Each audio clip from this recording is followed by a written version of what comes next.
We're standing in front of a restoration of the north branch of Muddy Creek. Muddy Creek was a pretty degraded stream channel. Gosh, it was probably 10, 12 feet deep in some areas. It had gotten deeply eroded. It was about 10 feet down from its floodplain. And during the biggest rainstorm, the stream never got out of bank and never connected with the floodplain that was adjacent to it. We're pretty sure that the reason it got eroded is because of the construction of the highway that's upstream of here. There's a broad floodplain that the highway crossed, but they just put a culvert in one spot to allow the water to pass under the road and continue on downstream. And that effectively focused the water into a narrow opening, and that made the water rush through with more force and caused the stream to become eroded. It wouldn't flood over the banks anymore. It was confined to a narrow ditch-like channel. That meant that the water would go through there in fast pulses, and so it just continued to erode. So the Road River is impacted by some urbanization on the North Shore on Mayo, where you've got suburban development essentially. But then most of the watershed really is agricultural, either the Cirque property or surrounding properties. And it's got some water quality issues. A lot of it's forested, maybe 50%. It has a small percentage of cropland in it, a little bit of residential land. In a way, it's atypical of the deeply eroded streams that we find around Maryland. There's been a lot of changes on the landscape here at Cirque, which is in southern Anne Arundel County. It's all of the agriculture and the deforestation, which contributed to a lot of sediments really being mobilized, and they deposited here in these flat lowlands as we get closer to tidewater. What you had prior to that was a series of wetlands that existed in these lowland areas. Our problem in these watersheds now is all the fine unconsolidated sediments that have clogged up everything. It's not a good habitat for stream organisms because the current velocities are so high, suspended sediment concentrations can be so high. Probably a result of all of that farming practice. Historically, stormwater management consisted of basically collecting and conveying stormwater off the developed landscape, off roads, off rooftops, off yards, putting it into a pipe system and then getting it vented out to the nearest natural system as quickly as we could in an effort really to just minimize flooding. In the last 10, 15 years, there's been a greater focus on trying to both address flooding as well as water quality improvements. A lot of the restoration work that was done previously had to do with stability, making sure that the streams themselves were stable, that they weren't eroding any further. We wanted to restore the connection between the stream and its floodplain. Because the floodplain and the riparian area are all part of the stream system and all contribute to the stream system. So looking at that system as a whole is one way of really looking at stream restoration and getting the best benefit for the dollar that we can. And there have been a lot of different ways of restoring streams. The way we chose is called the regenerative stormwater conveyance. It's not an engineered system in the sense of many others. It's much more natural looking and it is solid. We opted to raise the stream till it became closer to the floodplain so that during a high flow event, the stream could flow out over its banks. The water was able to be slowed down. We were able to rehydrate these floodplain soils, really restore a lot of the wetlands that existed here at one time in the past. Contemporary stream restoration methods that we're using and employing have been in place in Anne Arundel County for about 15 years now and have evolved, but are really focused more on trying to retain water on the landscape, slow it down, create wetland and stream complexes, really to mimic sort of like our beaver dam systems. Lets the sediment come out of the water. The nutrients can be taken up by the trees or the microorganisms in the soil on the floodplain. Severn River Keeper has done 8 total projects in the last 15 years, all of them regenerative approach, based upon habitat restoration as the foundation. And in order to stop stormwater, you've got to rebuild the ecosystem that's been destroyed. You provide that opportunity for that water to get out into the landscape, to seep back into the ground, rehydrate those soils in the floodplain, bring up the groundwater levels. So that we can turn our stream valleys into areas where we've got a lot of water that's being processed both through the ground as well as through the vegetation that's in these systems. We could get sort of these natural engineers to be doing some of the work for us in addition to the work that we're doing ourselves. To improve the stream habitat, but also to intercept and remove nutrients like nitrogen and phosphorus, and also suspended sediments, and stop them from going downstream and getting into Chesapeake Bay.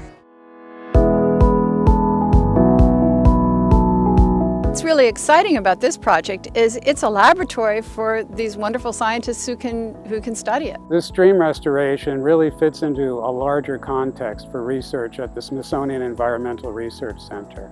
Right from the beginning of the center, when it was formed in the mid-1960s, people recognized that it was in a perfect location to study the connection between the land and the water. We became interested in this project because we need to see more projects like this going in the ground successfully. And the fact that this could be studied, the information from it can only help all of us in all of our watersheds. So we can look at what comes off of the land and goes into the water and how that affects the living things in the water. Regulators and resource managers are interested in monitoring and understanding regenerative stream channel approach. They've got over 45 years of data on that tributary. Back in the mid-70s, a series of stream monitoring stations were set up all around the parts of the watershed that CERC owns, including a station on Muddy Creek itself. Folks here at the Smithsonian had the opportunity to look at what was going on here at this site prior to the restoration taking place. We need to get the projects in the ground and document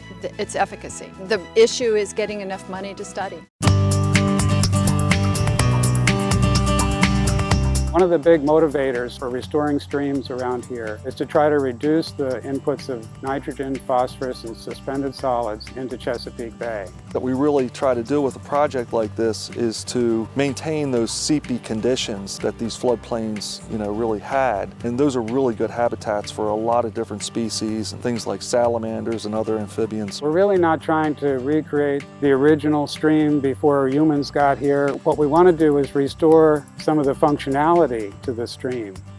The system kind of replicates beaver dams in a lot of ways to really block the stream. That's done by placing some larger rock, cobbles in certain areas along the stream. Raising the stream instead of lowering the floodplain by adding particular kinds of fill into the eroded channel. And maintain that water at a certain height. So you had a layer that groundwater can flow through very rapidly. As the water drains through the gravel, it will allow the water flowing in the stream to diffuse downward through the sand and be drawn down towards the gravel. So that treats the sand layer as kind of a giant filter. Most fascinating about this approach is that they literally can drive right down through the stream. This is actually serving as a stable part of the haul road.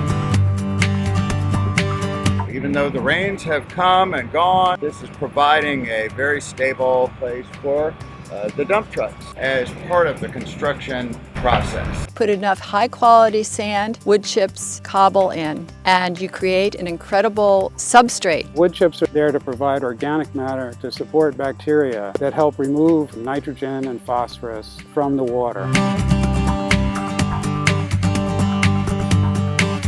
Over the course of the past several years since the project's been implemented, researchers both from CERC and from DNR have been looking at the effects of the project both from a water quality standpoint as well as a biological standpoint. Folks from the Maryland Department of Natural Resources are looking at the organisms that live in the stream, especially the macroinvertebrates, to see if the restoration is increasing the habitat value for these organisms. The Maryland Biological Stream Survey, we sample in the springtime, usually March. That's when we'll collect the benthic macroinvertebrate sample and then come back in the summertime to collect fish, crayfish, freshwater mussels, some physical habitat measurement. And then we also put out temperature monitoring devices that we'll pick up in the fall. So really we're visiting these streams 3 times to collect all the data. To see if the restoration is increasing the habitat value for these organisms. We have a paper in review at Ecological Engineering comparing the flow of nutrients and sediments into the stream and out the bottom, and documenting that the retention of those things has increased a lot. Look and see what changes took place as a result of that restoration work. Better understanding how these projects go together, what the impacts are. Measure the effectiveness of a restored stream in removing the nutrients in the suspended solids. We put automated samplers at the upstream end and the downstream end so we can measure at all times what's coming in and going out of the stream and compare the two. And this guy will sample after a certain threshold of water volume has gone through. We have some carboys in here that'll collect the water that we can take back to the lab and analyze for nutrients, total suspended sediment. We happen to have a private foundation and donor who was interested in the science and willing to help pay the CERC scientists to do the pre-monitoring, during construction monitoring, and some post-construction monitoring. So we can see what was going on before and after. By comparing them, we can see what the effect of the restoration was. And by comparing the upstream end and the downstream end, we can see how much nutrients and sediments are removed in the restored section of the stream. Initially, before the restoration, the stream was not doing very much to retain what it was getting. So effectively, what was coming in at the upstream end was just going back down out at the downstream end. We're always trying to make sure that we're reducing those TMDL nutrients. We were able to document a big increase in retention of different forms of nutrients in suspended solids. What they found is pretty much what we expected. Water moved through here much differently post-restoration than it did prior to the restoration. Provides the opportunity to process.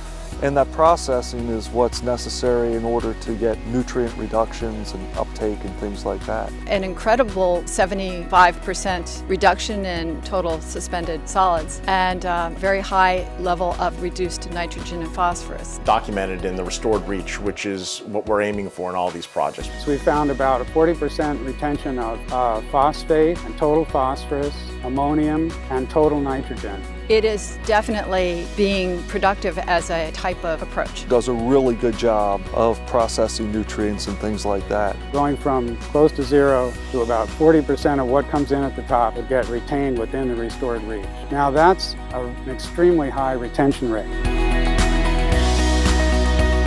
I like the way it looks. It looks very natural. There's lots of wildlife in here. There's all kinds of native plants and whatnot coming in here. Kinds of projects like the one at CERC are projects that we're duplicating all over the county. We have projects that were built 20 years ago, are more stable now than they were the day they were built. We can't make the progress that we need to unless we do these projects at a large scale. That's just where we are at this point. There's so much work to be done. I think the future is good. We have to do something.